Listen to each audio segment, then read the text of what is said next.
Hey everyone, and welcome back to another World of Warcraft video. Today we are going to be doing an explainer of Titanforging, Legendaries, and Azurite Gear as we move forward into battle for Azeroth.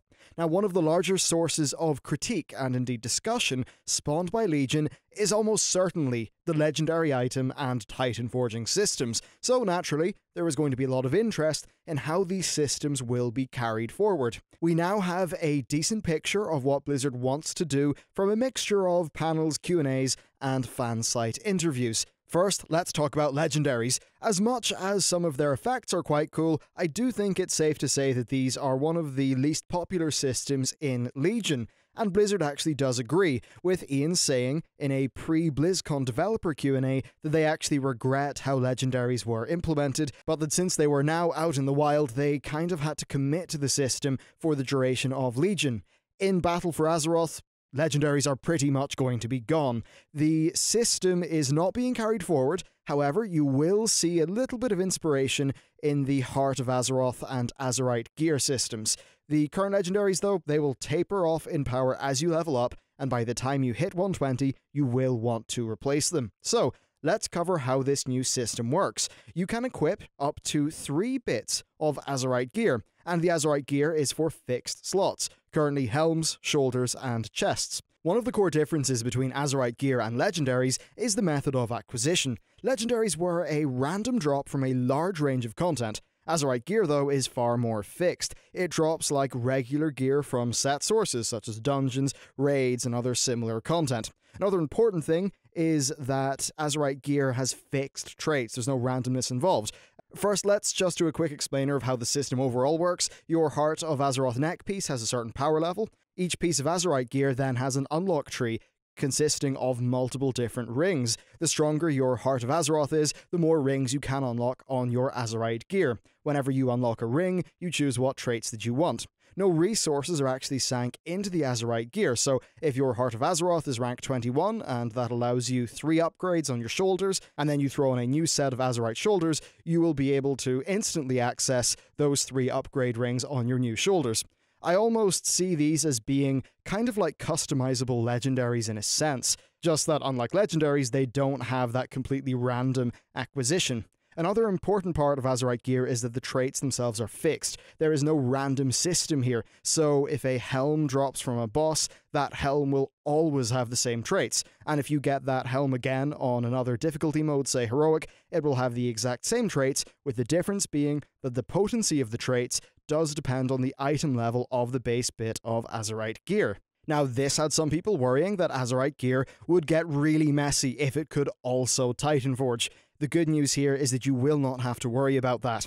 Azurite Gear does not Titanforge in this expansion. A piece of Azurite Gear from a certain boss on a certain difficulty level will always drop at the same item level with the same traits. If you do the boss on a harder difficulty, let's just say a mythic raid, then that item will drop at a higher item level in the normal way with no Titanforging involved.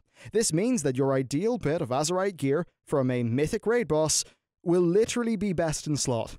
A lot of people were not particularly happy that it was very hard to get best in slot gear in Legion. Well, in Battle for Azeroth, you can literally target best in slot gear again. So if someone does a heroic raid, they cannot have the Azurite Gear that they get from that Titanforge up to a mythic level. Essentially, these are just fixed bits of gear with handcrafted trait trees that are designed for gameplay synergy, so that all the different traits will come together in a way that gives you some class customization. And then, of course, the drops are very much in a traditional manner that you will have been used to from basically all of Warcraft's history. So basically, you're actually going to be able to look up the loot table for a boss, see which bit of Azurite Gear is there that has the traits that you want, and try to target that bit of gear from that boss, which is pretty great.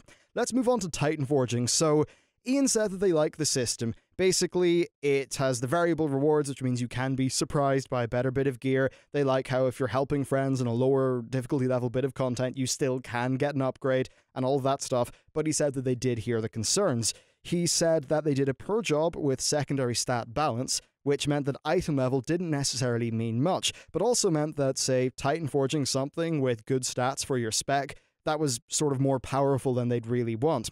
They also said that they weren't great at trinket balance as you scale up earlier on in the Legion expansion, but that they think they've gotten better at it by the time that Antorus has rolled around. Ian also then said that the large spikes experienced with the current Titanforging system also were a source of frustration. So moving on into Battle of Azeroth, they are going to be re-examining the power spikes and frequency of the Titanforging system. They think that this, in combination with having better secondary stat balance and more balanced trinkets, should make a better system overall. What do I think about it? Well, I think this answer still probably won't satisfy that many players. We're just going to need to see what the solid literal details are for this system.